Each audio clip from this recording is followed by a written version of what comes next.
बिस्मिल्लाहिर्रहमानिर्रहीम, अस्सलाम वालेकुम। लाइव में डॉक्टर शाहिद मसूद के साथ मैं हूं सुमेरा सलीम।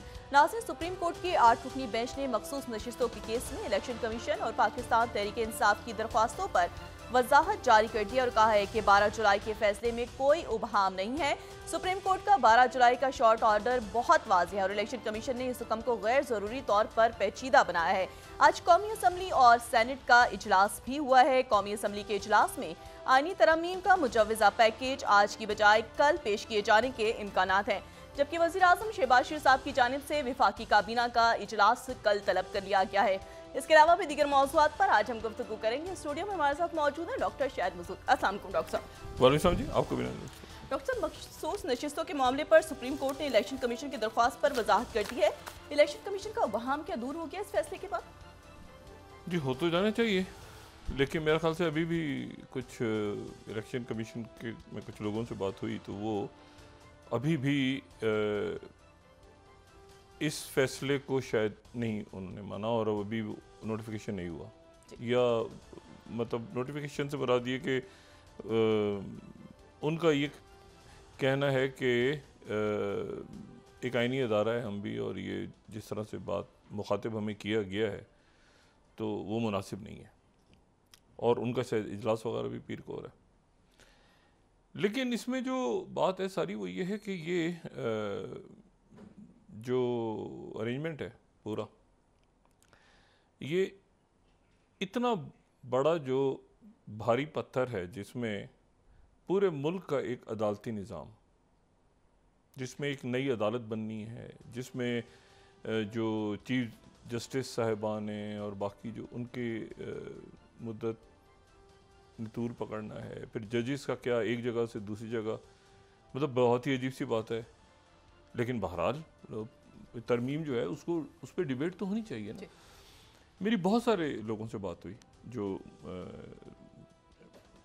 यानी पीपल्स जो हुक्मरान बेंचेस में पीपल्स पार्टी, मुस्लिम लीग, सबको कुछ पता। हालांकि ये डिबेट ऐसी है, यानी अदालती मामलात है ना, लॉन्ग टर्म, तो इसको एक तवील अरसे तक जो है इस पे डिबेट होनी चाहिए खुल के कि भाई कैसे होगा कि इसमें, बल्कि बार एसोसिएशंस के अंदर भी इस पे डिबेट होनी चाहिए, पार्लियामेंट में भी, और वकला भी इसको देखें तो सही है कि ये है क्या चीज़। भाई एक नई अदालत बननी है, अदालतें ख़त्म होनी है, कोई मतलब कैसे, उसमें क्या है 22 नुकात, और उसमें फिर तरतीब क्या होगी, कैसे होगा। खाली चीफ जस्टिस साहिबान का है, सारे जज साहिबान का है, क्या वो हाई कोर्ट के जज साहिबान का भी है, क्या सेशन कोर्ट के अंदर भी कुछ, मतलब एक उबाम है जिसका किसी को कुछ नहीं पता।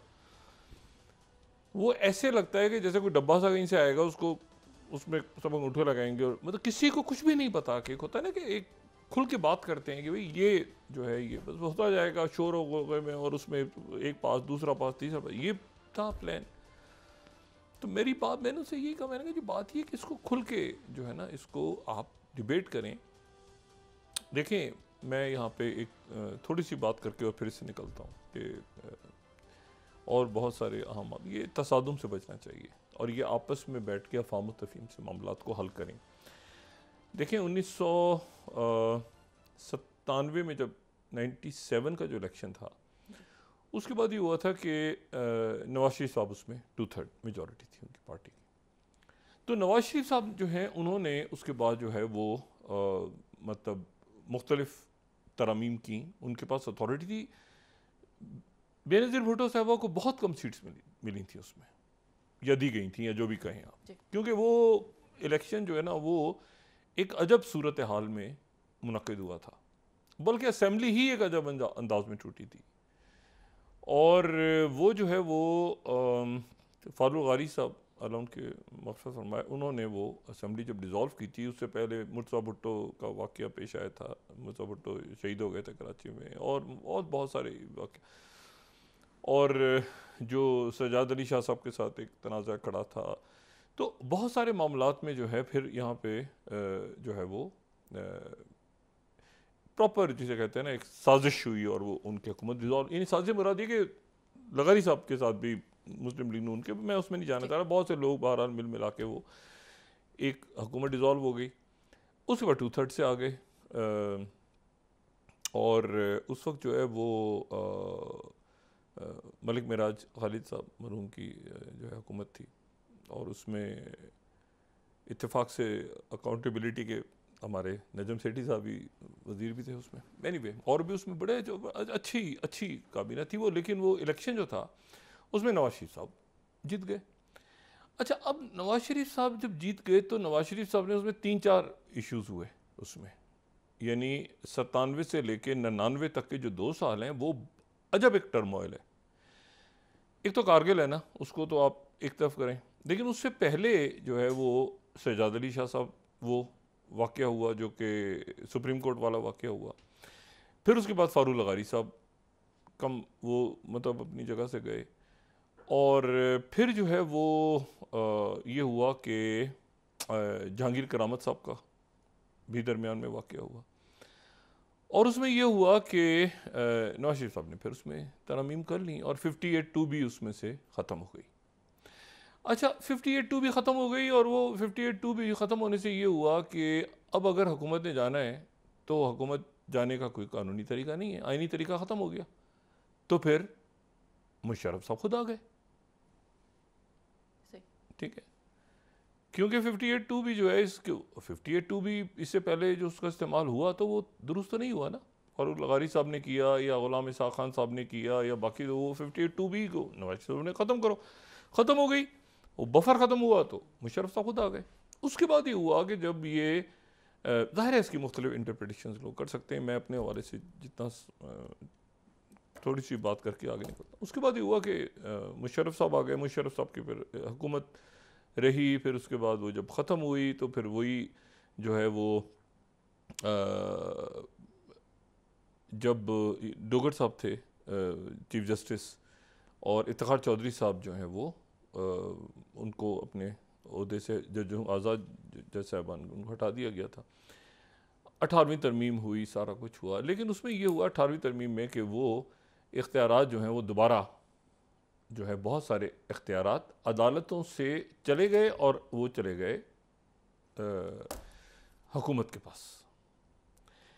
अब नवाज शरीफ साहब उस वक्त इफ्तिखार चौधरी साहब के साथ थे, तो जो नवाज शरीफ साहब ने जब लॉन्ग मार्च हुआ, जो अदलिया बहाली का लॉन्ग मार्च था,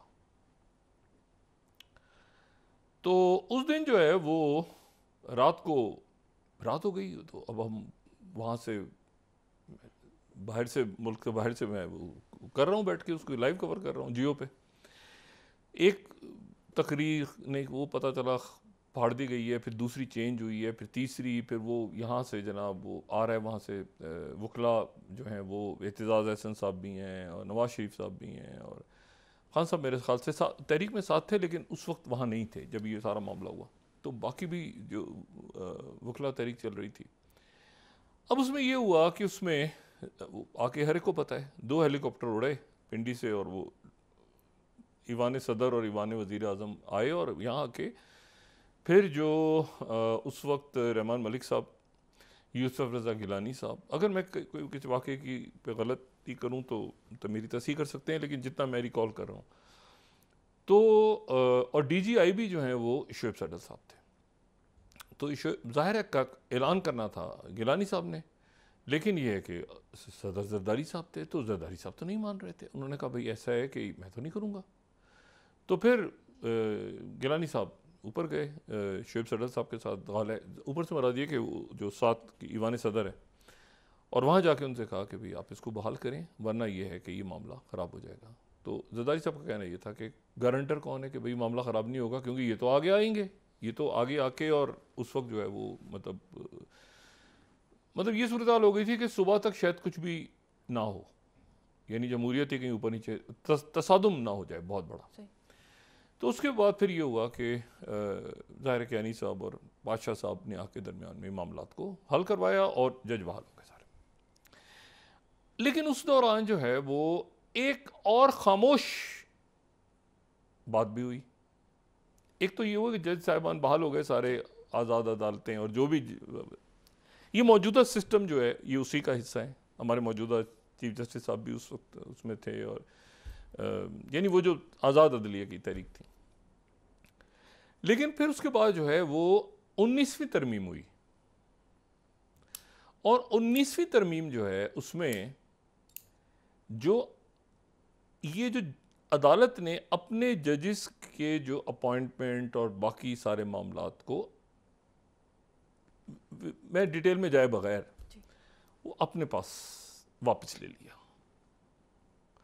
ये उस लॉन्ग मार्च में तो बहाली हुई ना जजों की, लेकिन जो खामोशी से चीज हुई है ना, उसके दो हिस्से थे। एक तो जज बहाल हो गए, लेकिन फिर वो जो 19वीं तरमीम आई उसमें ये हुआ कि वो जो अदालत के राइट्स थे कि उनको बरतरफ और बहाल करने के और आगे पीछे करने के, वो जज साहबान को दे दिए गए वापस।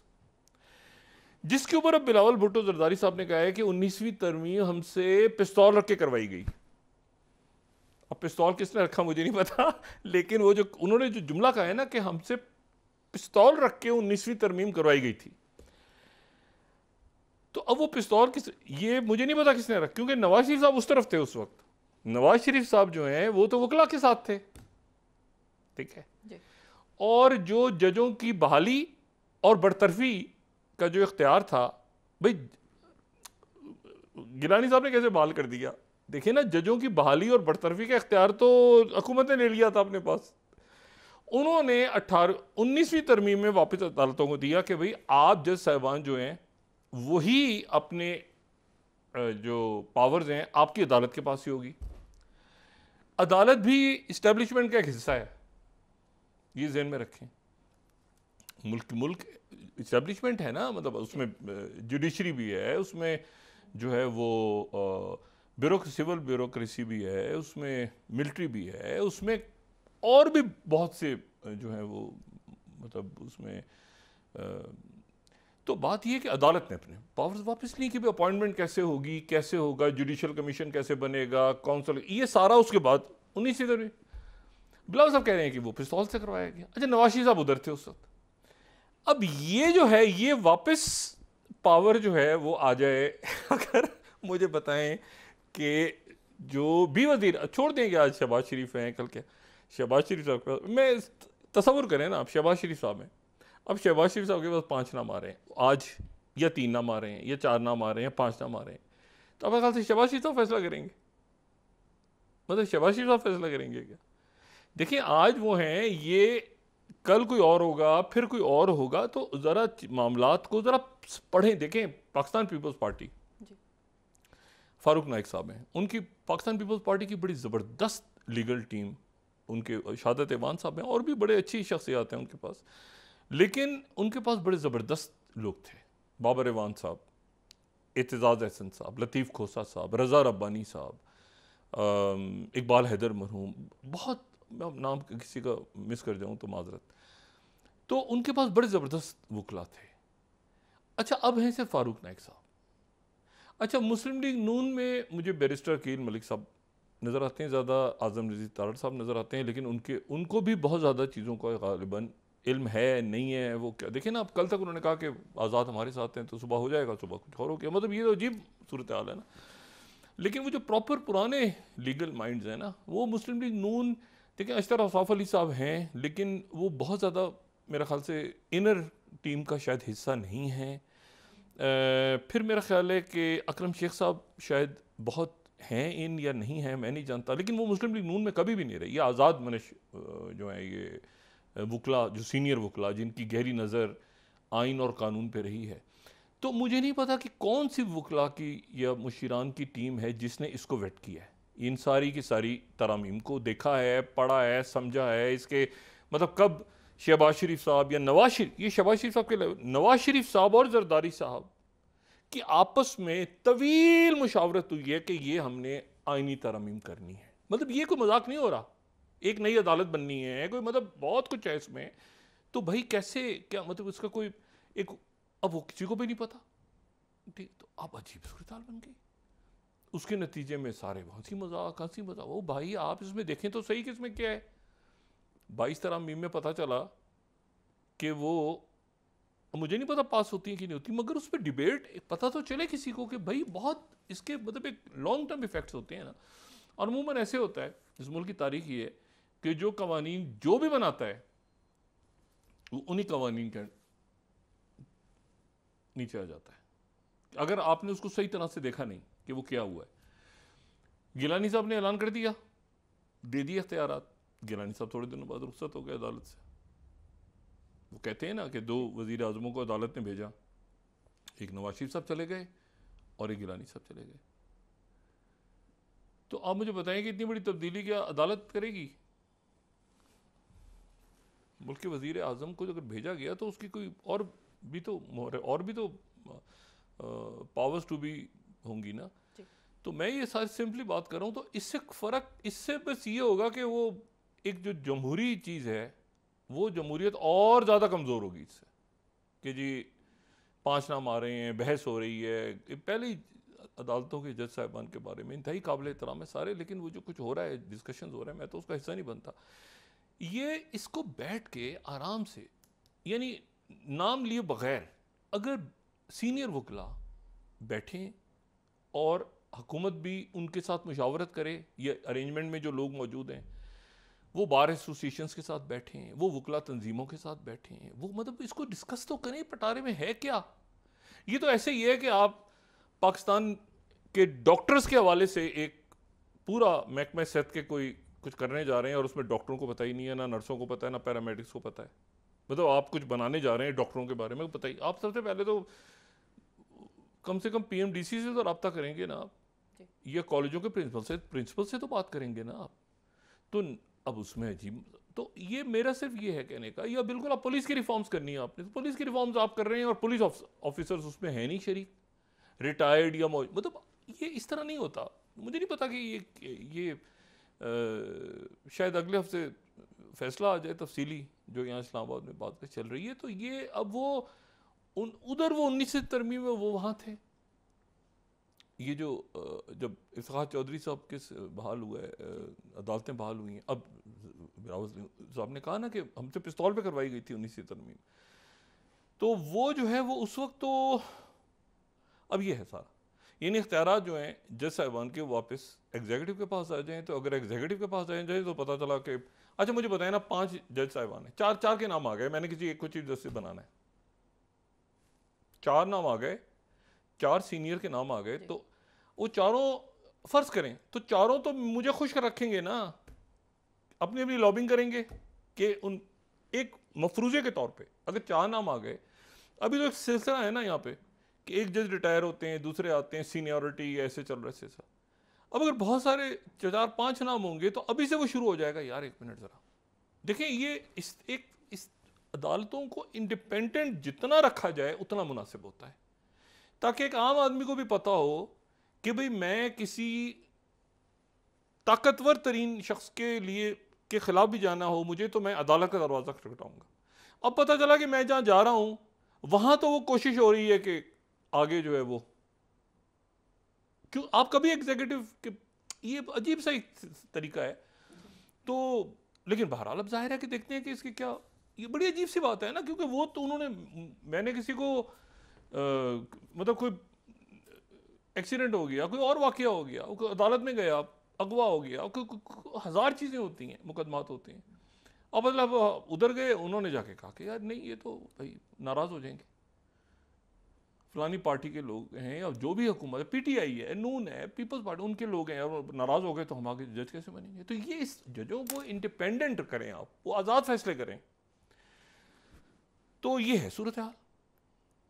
अच्छा, बड़ी मतलब एक अजब सी बात है जो आज हुई है, और अचानक से टाइमिंग्स देखें ना आप, उधर इजलास हो रहा है, उधर टक्कर होने का 8 अरकान साथ होंगे, वो 8 अरकान अब नायल हो जाएंगे अगर वो उधर से उधर वोट देते हैं।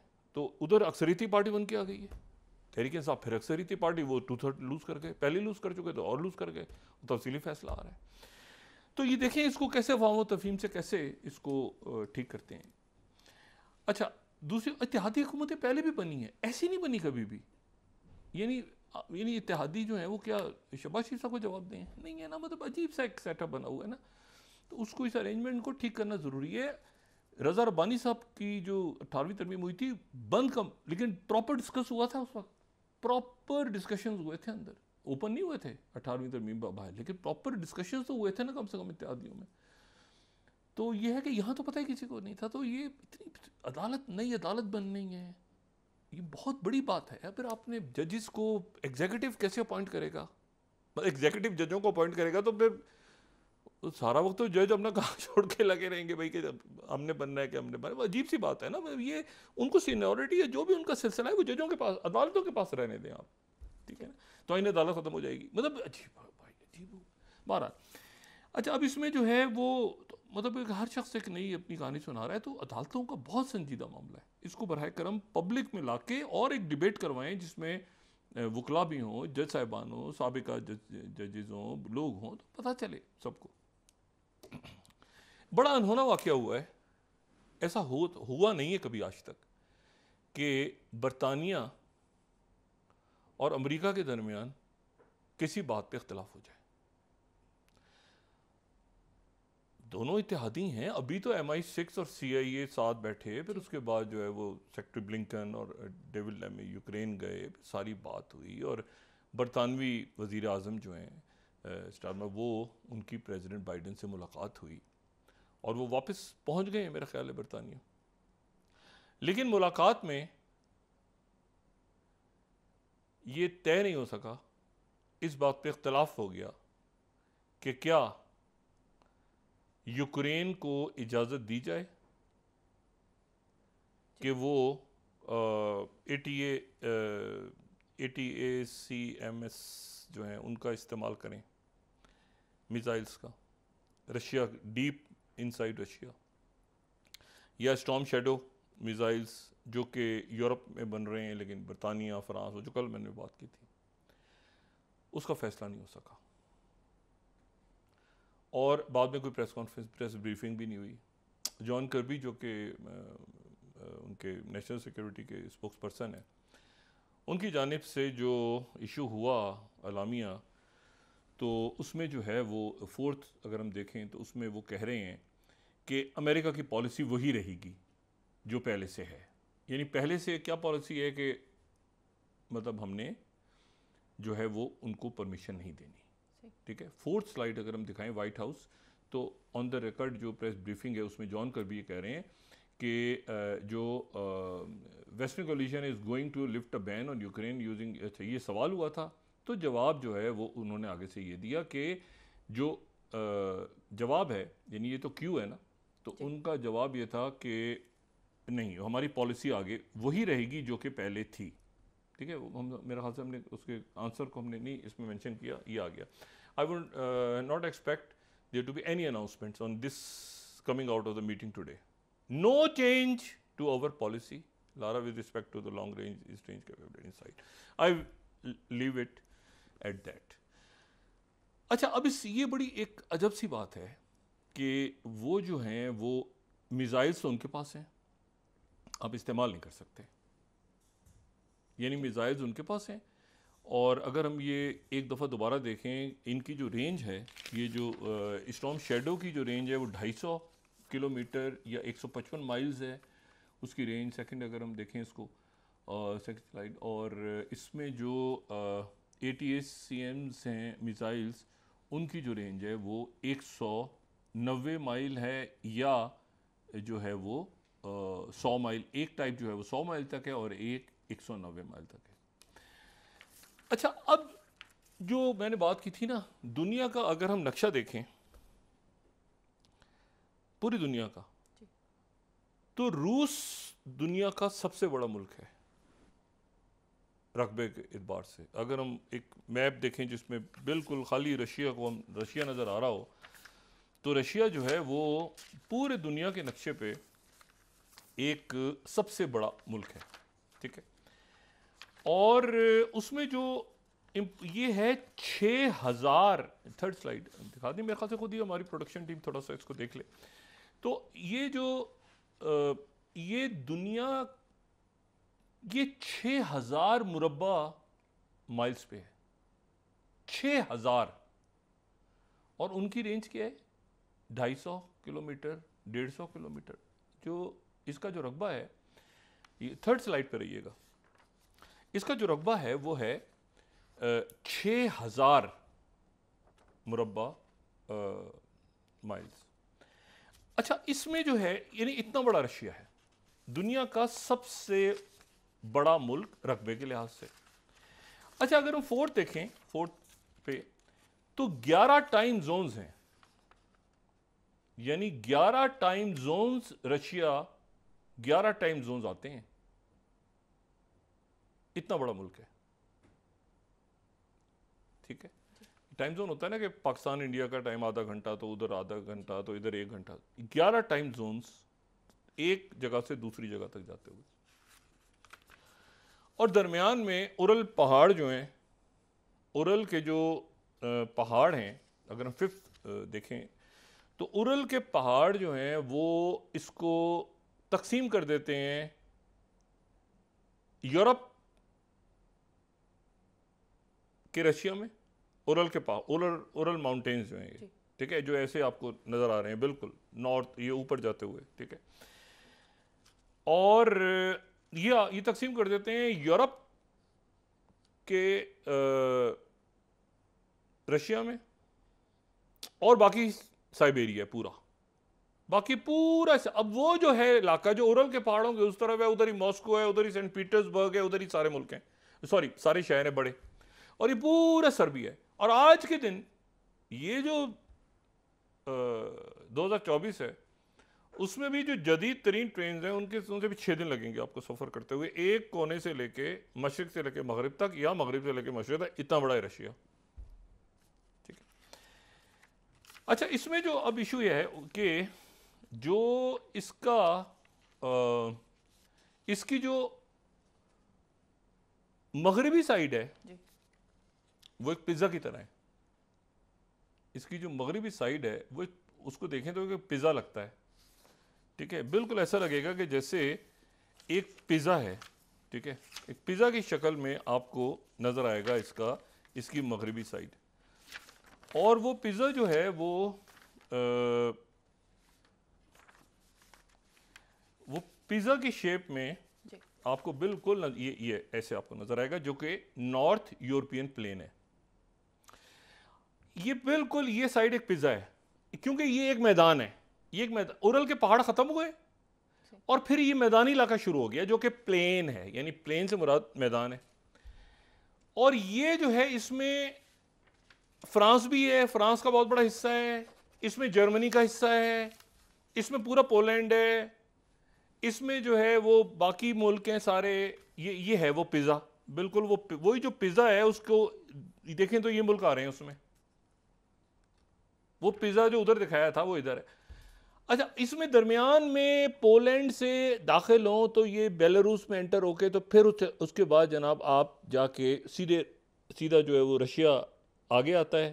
ठीक है, अब वो क्रॉस करें, लेकिन फिर उसके बाद वो इतना बड़ा रशिया का बॉर्डर है, इतना बड़ा बॉर्डर। अब यूक्रेन को तो भूल जाएंगे आप, वो जो इधर से एंटर हो, इतना बड़ा बॉर्डर है रशिया का कि अगर आपने ग्राउंड ऑफेंसिव करना है तो उसके लिए आपको पता नहीं कितनी लाख फौज चाहिए। ये वो है जहां पर 1812 में नेपोलियन और उसके बाद ये 1945 में हिटलर, ये यहां से दाखिल हुए और यहां मारे गए, वो जो जनरल फ्रॉस्ट या जनरल विंटर कहता हूं। अब इशू ये है कि यहां पर आप यूक्रेन में एक लगाएं जो मिसाइल्स हैं और आप कहें डीप इनसाइड रशिया। भाई डीप इनसाइड रशिया को आप पहले समझें तो सही, उन्होंने अपने एसेट्स हटा लिए होंगे वहां से, मिलिट्री बेसिस, और वो अगर पीछे ले गए हैं इस रेंज से हटा के, वो दरमियान में ले गए हैं साइबेरिया के, वो 500, 1000, मैंने कहा 6000, आप साइज देखें जरा रशिया, वो पीछे ले गए हैं। अगर फर्ज करें आप ख्याल से मॉस्को के करीब रख के बैठे होंगे, ज़ाहिर एयर डिफेंस सिस्टम वगैरह तो होगा क्योंकि क्रेमलिन है वहां पे। लेकिन इशू ये है सारा कि आप उसकी, जब आप कहते हैं ना deep inside Russia, deep inside Russia possible, कैसे पॉसिबल है डीप इनसाइड रशिया? यानी कैसे पॉसिबल है यूक्रेन से डीप इनसाइड रशिया? पोलैंड से भी या तो आप हाइपरसोनिक, या तो फिर वर्ल्ड वॉर की तरफ चले जाएं कि जी आपने बिल्कुल कोई न्यूक्लियर चलाने हैं, कोई ऐसे। यहां पर जाके अमेरिका रोका क्योंकि उन्होंने कहा था कि पूरे नेटो से जंग हो जाएगी। इन्होंने खूब कोसा है, जाहिर है बोला भला का है, ब्रिटेन साथ खड़ा है, यूक्रेन को ऐसे तो नहीं छोड़ेंगे, एक नेटो की पूरी पॉलिसी। लेकिन चूंकि ऐलान नहीं हुआ, अब इसके ऊपर ज़ेलेंस्की कोसने बैठे हुए कि भाई आपने ये क्या हुआ, हमें मतलब हमने अचार डालना है इसका, इन मिसाइलों का हमने अचार डाला है डीप इनसाइड रशिया जो है, अगर हम चला नहीं सकते तो मतलब ये हमें आपने मतलब है कि बॉम्ब्स दिए हैं या शबरात के पटाखे दे दिए कि पटाखे चलाएं आप, मतलब क्या है, पटाखे फोड़े अपने ऊपर चलाएं, आतिशबाजी करें भी, किस लिए दिए आपने हमें जब हम इस्तेमाल नहीं कर सकते हम। तो एक रौला पड़ा हुआ जरा वक्फा नहीं, उसके बाद बात करते हैं। नाज़रीन वापस आते हैं एक छोटे से ब्रेक के बाद।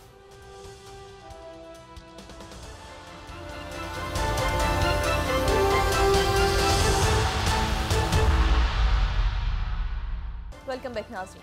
डॉक्टर साहब, आईनी तरमीम के हवाले से आप ये कह रहे थे कि इस पे बहस होनी चाहिए। इस पे बहुत बहस होनी चाहिए क्योंकि ये अदालतें हैं, नए जजेस कैसे अदालत का बनना, कोई नई अदालत का बनना।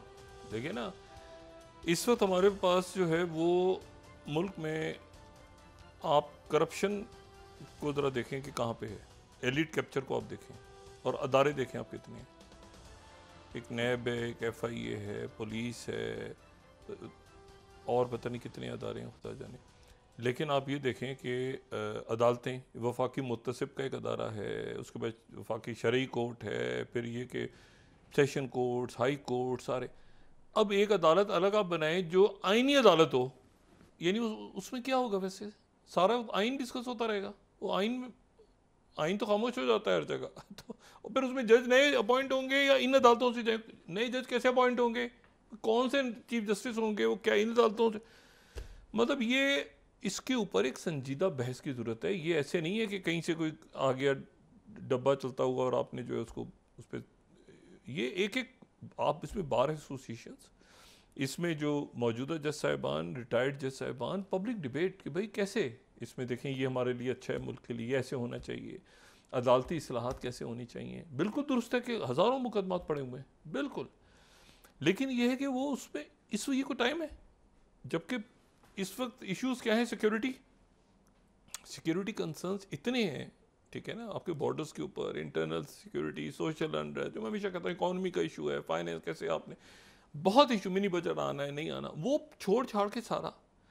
अचानक जो है वो मतलब झटपट बिल आ रहा है।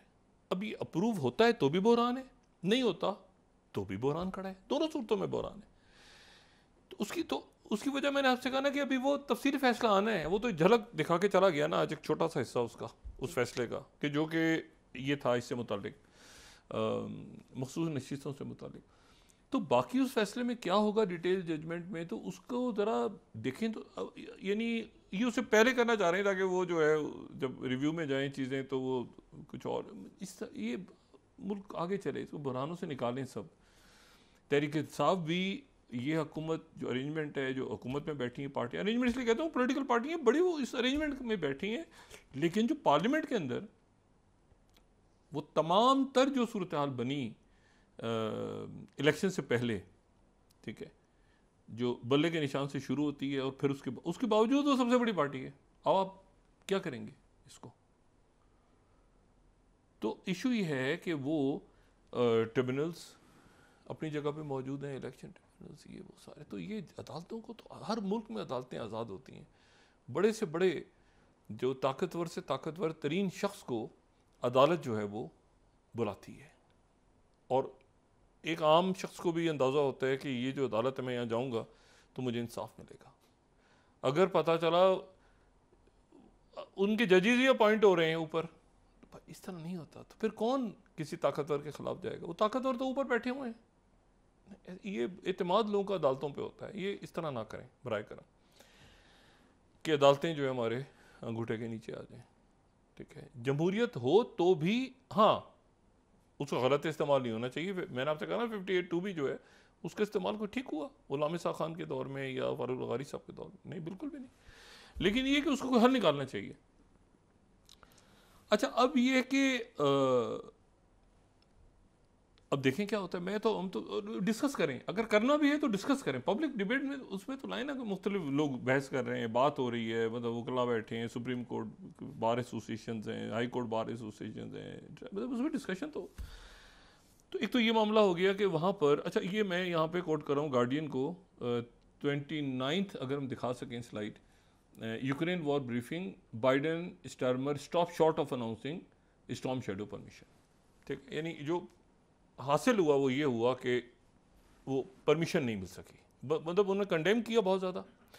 जो आरटी है रशियन टीवी जो है, उसको सेक्रेटरी ब्लिंकन ने कहा कि ये रशियन इंटेलिजेंस का नेटवर्क है, इसको रशिया जो है वो इंटेलिजेंस के लिए इस्तेमाल करता है, तो इसके ऊपर पाबंदी लगाई जाए। इंडिया से भी मुतालबा हुआ है, बाकी मुल्कों से भी हुआ है, लेकिन ये कि वो इंडिया में तो ज़ाहिर है आरटी के नुमाइंदे वगैरह भी हैं, तो अब वो चल रहा है उनका मामला। लेकिन जो मैंने कल बात की थी, कल मैंने बात की थी कि जो मुलाकातें हुई हैं जितनी भी जो यानी जो ब्रिक्स समिट में जो मुलाकातें हुई हैं सेंट पीटर्सबर्ग में, या जो जो इंडियन फॉरेन मिनिस्टर हैं जयशंकर, वो मेरे ख्याल से स्विट्ज़रलैंड में थे, किसी जगह पे उन्होंने कॉन्फ्रेंस, बहुत बड़ी कॉन्फ्रेंस नहीं थी लेकिन लोग मौजूद थे वहाँ पर, उन्होंने कहा कि 75% जो इलाका है हमारा चाइना के साथ जो जहाँ पे तनाज़ा चल रहा है 2020 से, तो वो जो है वो मसला हल हो गया। अच्छा, फिर चाइना की तरफ से अनाउंसमेंट हुई कि जो वेस्टर्न लद्दाख का इलाका है वहाँ पे 4 जगहों पे डिसएंगेजमेंट हो गई है, गलवान वैली समेत। अच्छा, अब अगर वहाँ को हम देखें तो अगर हम उसका ये देख सकें जो 9th है, तो इसमें मेरा ख्याल है कि ये इनके थे ना इनिशियली जो फ्रिक्शन पॉइंट्स थे, तो गलवान वैली उसमें से एक था। अच्छा, अब मुझे इसमें पेंगोंग सू के ऊपर डिसएंगेजमेंट 2021 में हो चुकी है, ठीक है। पेंगोंग सू का जो इलाका है उस पर 2021 में हो गई थी, और ये मैं यहाँ द हिंदू कोट कर रहा हूँ 16 स्लाइड इनिशियली, ठीक है। तो ये जो है ये पेंगोंग सू पे हो गई थी।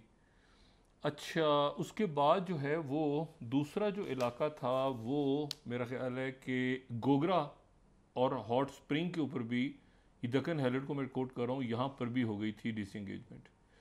अच्छा, और अब ये डिसएंगेजमेंट का वर्ड जो है ये चाइना की प्रेस रिलीज में नहीं है, इंडिया की तरफ से बात की गई है। लेकिन बहरहाल असल जो चीज़ है इसमें वो ये है कि डिसएंगेजमेंट को आप कैसे, उसको पढ़ते कैसे हैं आप, मतलब वो इसका मतलब क्या है डिसएंगेजमेंट का?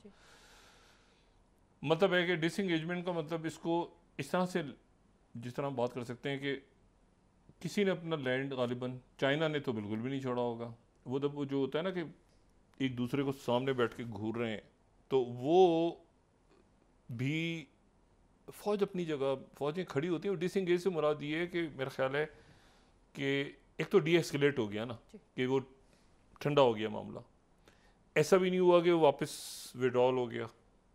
मतलब वो डिसएंगेजमेंट को का मतलब ये है, अब मुझे नहीं पता क्या मतलब एग्जैक्टली तो कैसे बताया, डिसएंगेजमेंट का मतलब ये है कि वो मतलब ऐसा नहीं हुआ कि वो इलाका छोड़ के चले गए अपना, या जो पेट्रोलिंग पॉइंट्स थे मुख्तलिफ, इंडिया उसमें आगे है। वो मुझे डिसएंगेजमेंट का मतलब है डी एस्केलेशन, कैसे मतलब इसको डी एस्केलेशन कहा जाए, और वो पीछे हट गए।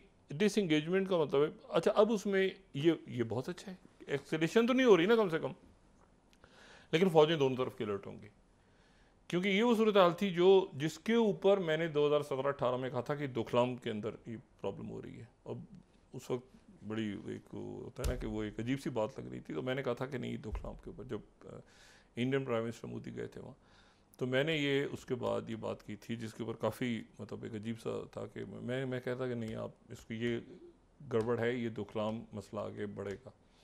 और वो हुआ, वो कोविड के दिनों में जो है, जैसे कोविड वगैरह की अनाउंसमेंट हुई तो क्योंकि ये वो इलाका है जिसकी कोई डिमार्केशन ही नहीं, ये वो है मैकमोहन बना के चले गए ना, वही मैकमोहन जो आगे जाके इजिप्ट में पहुंच गए थे, वो ये ड्रॉ करके चले गए। तो ये तो इलाका, और ये वो है जो कि पूरा इलाका जो चेयरमैन माओ की जो है कि ये 5 फिंगर्स, ठीक है, और वो जो है उसमें ये सारे इलाके आते हैं, ठीक है, तिब्बत, भूटान, ये सारे, अरुणाचल प्रदेश, तो ये तो उनकी एक मतलब लद्दाख से आप शुरू करें, और ये मतलब आप समझ लेना कि ये उनका मतलब ये उनका उसी तरह से जैसे ताइवान है, मतलब आप ताइवान की तरह समझ लें या आप तिब्बत को जैसे वो, मतलब आप समझ लें कि ये उस तरह से उनका एक तयशुदा बात है कि उन्होंने लेना है।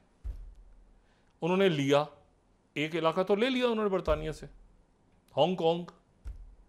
हांगकांग चाइना ने ले लिया बरतानिया से, ठीक है।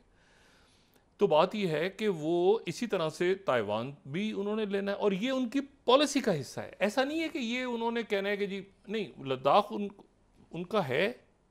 देखिए वो साउथ चाइना सी में कभी टेंशन बढ़ती है, कभी टेंशन कम हो जाती है, कभी वो बढ़ती है, कभी वो, लेकिन वो जो है 9 लाइन, उसके ऊपर वो फिलिपीन आगे पीछे तनाज़ा चल रहे हैं। चाइना जो है वो पीछे नहीं जाएगा वहाँ से कभी भी।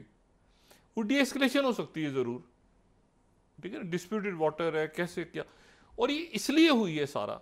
ये हुआ क्यों, इस डिस्प्यूट की वजह क्या है, इस पूरे खित्ते की जो डिस्प्यूट्स है ना, वो ये है कि ये सब कॉलोनीज रहे।